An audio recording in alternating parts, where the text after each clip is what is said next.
So, what do Sarah Chang, Shlomo Mentz, Choliang Lin, Hyo Kang, Gil Shaham, Paul Cantor, Robert McDuffie, Midori, Nigel Kennedy, Bill Fitzpatrick, Mark Peskanoff, Nadja Salerno-Sullenberg, David Kim, Naoko Tanaka, Christian Altenberger, Kurt Sussmanshaus, Connie Hurd, Mark Kaplan, Itzhak Perlman, and so many others have in common? Well, what they have in common is one teacher, one studio, one woman who helped shape the sound of violinist for decades to come. It's remarkable when you stop and think about it. I mean, we know so much about her students winning major international competitions, all coming out of her legendary studio with Juilliard. But what do we know about the teachers that taught her, and the teachers that taught them? Well, to start, Dorothy DeLay was born in 1917 in Medicine Lodge, Kansas. Her first teacher was her father, Irving DeLay.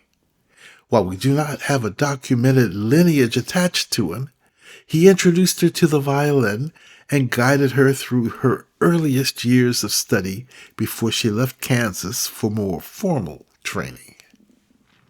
She went on to study at Oberlin with Raymond Cerf, a student of Eugene Isaïe. Isaïe was a teacher that was known for cultivating individuality, expressive freedom, tonal richness, and interpretive depth. Isaïe encouraged students to develop a personal voice rather than conform to a rigid technical system. After this, she attended Michigan State, where she studied with Michael Press, who had been a student of Jan Remeli, a teacher associated with a systematic and disciplined approach to violin technique. She then went to Juilliard, where she studied with Louis Persinger, who was appointed to the faculty as the successor to Leopold Auer. Persinger had studied in Leipzig with Hans Becker and completed his studies with Isaïe in Brussels.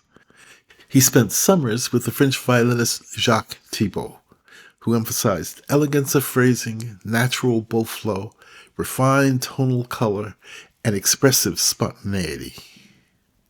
She also worked with Hans Letz at the Juilliard Graduate School. Letz was a student of Leopold Auer, whose tradition was rooted in structural understanding, clarity of interpretation, and fidelity to the score. Then in 1948, she became the assistant to Ivan Galamian at Juilliard.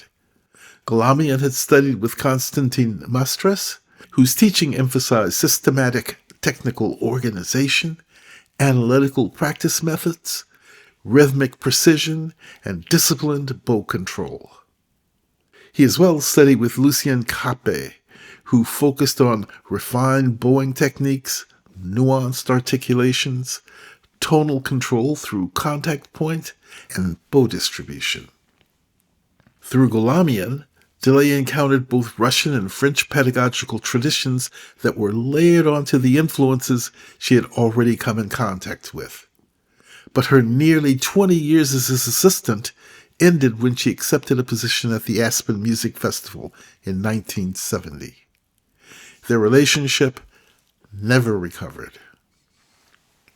Dorothy DeLay did not come from one school of playing.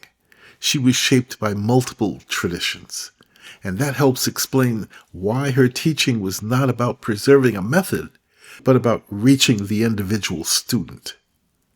As she was known to say, teach the student, not the subject.